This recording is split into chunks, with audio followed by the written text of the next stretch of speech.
Mentari pagi menyapa jendela kamar Nara. Cahayanya lembut menari di antara tirai, menerpa wajahnya yang masih terlelap di samping Arya, suaminya. Sebuah senyum tipis tanpa sadar terukir di bibir Nara, menikmati kehangatan tubuh Arya di sisinya. Aroma kopi yang baru saja dibuat Arya memenuhi udara, sebuah rutinitas pagi yang selalu terasa menenangkan dan penuh kehangatan. Nara membuka mata perlahan, memandangi wajah Arya yang masih terlelap, sebuah wajah yang selama ini menjadi sumber kebahagiaannya. Di benaknya terlintas rencana-rencana indah untuk hari ini. Mungkin membahas liburan akhir pekan yang sudah lama mereka impikan, atau sekadar menghabiskan waktu berdua di rumah.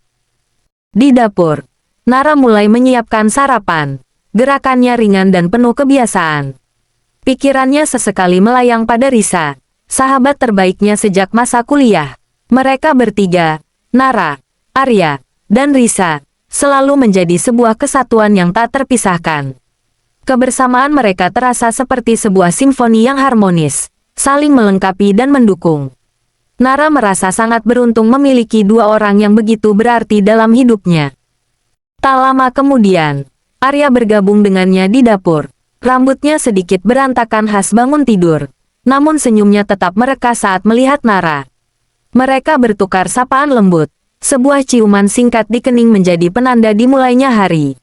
Namun, di balik rutinitas yang tampak sempurna ini, Nara merasakan adanya sebuah ganjalan yang tak terdefinisi beberapa waktu belakangan.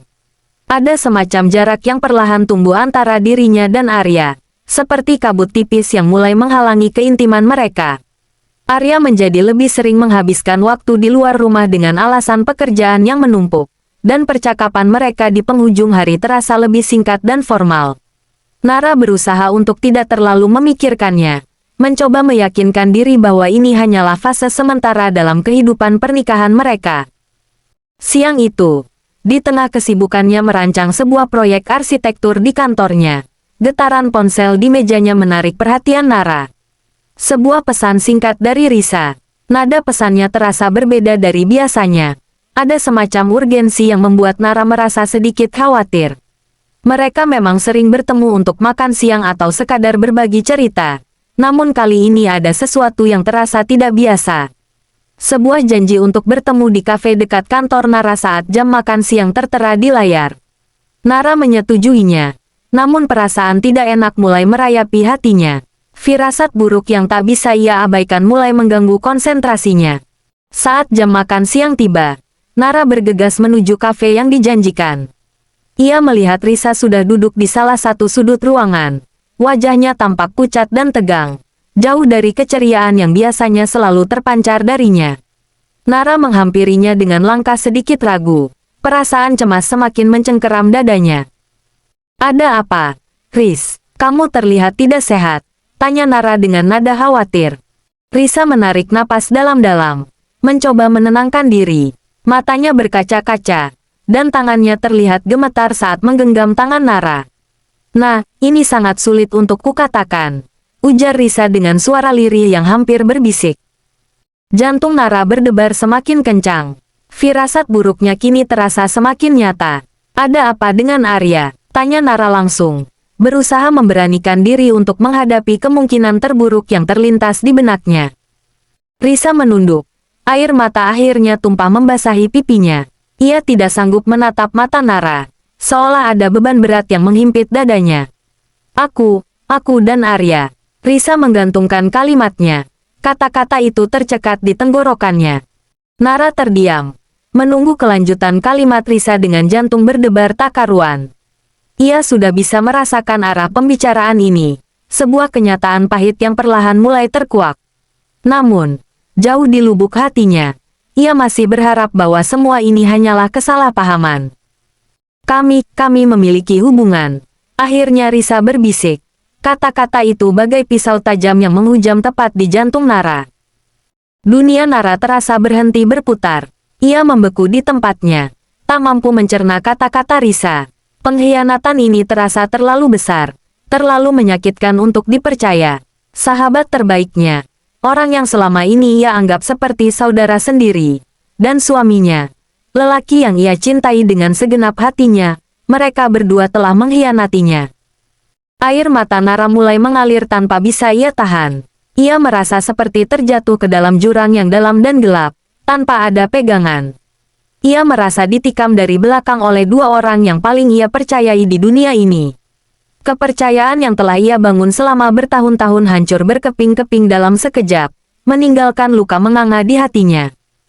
Bagaimana bisa? Tanya Nara dengan suara bergetar, lebih kepada dirinya sendiri daripada kepada Risa.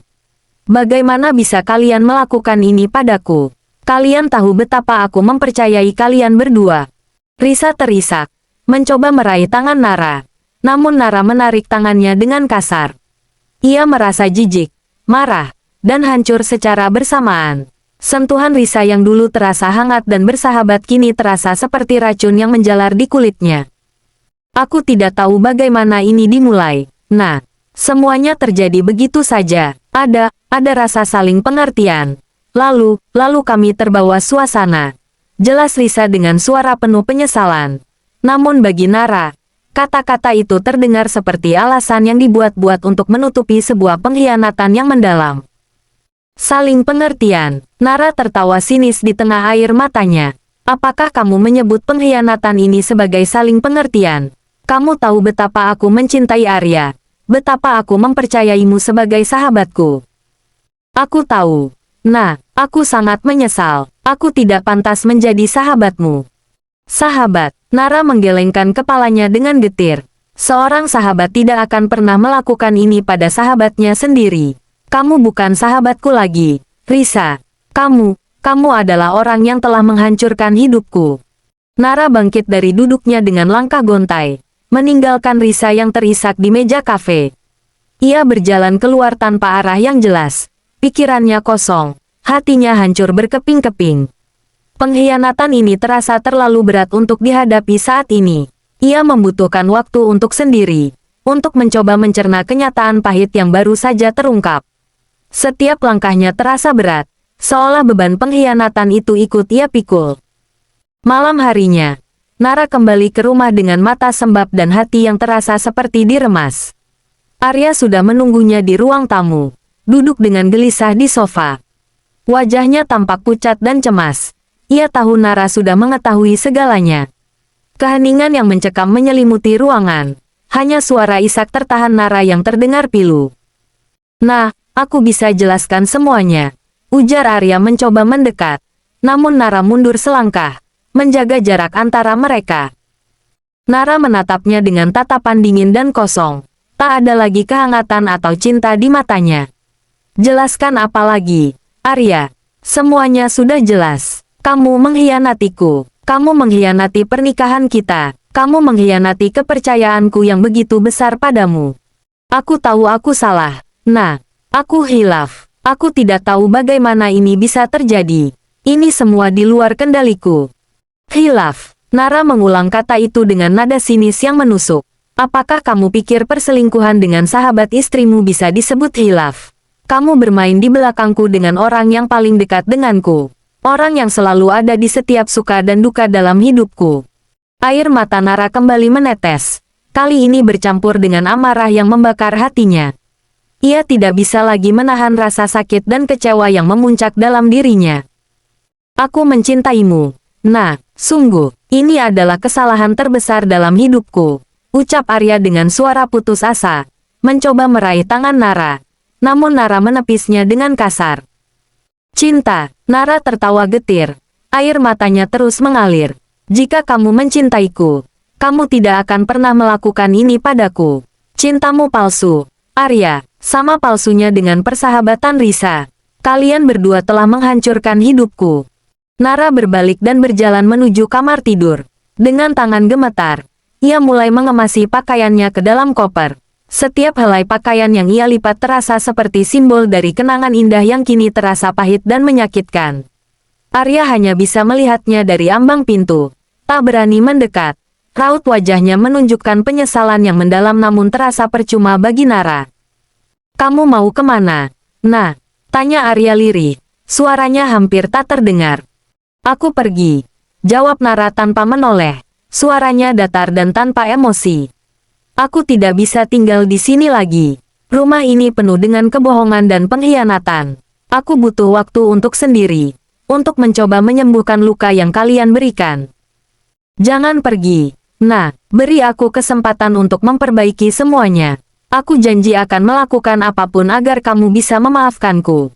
Nara berhenti sejenak, memejamkan matanya untuk menahan air mata yang kembali mendesak keluar. Suara Arya yang penuh permohonan terasa seperti bisikan angin yang tak mampu menggoyahkan tekadnya. Kesempatan itu sudah kamu sia-siakan, Arya.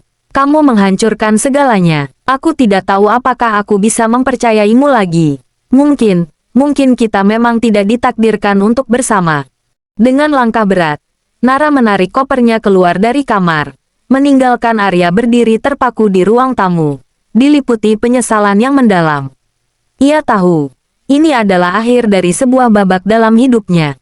Babak yang dulunya penuh dengan cinta dan kebahagiaan, kini berakhir dengan pengkhianatan dan air mata. Melangkah keluar dari rumah itu, Nara merasa seperti meninggalkan separuh jiwanya. Namun ia juga merasakan secercah harapan untuk memulai hidup yang baru. Meskipun jalan di depannya terasa begitu gelap dan penuh ketidakpastian. Ia tahu, ia pantas mendapatkan kebahagiaan. Meskipun kali ini harus ia raih seorang diri.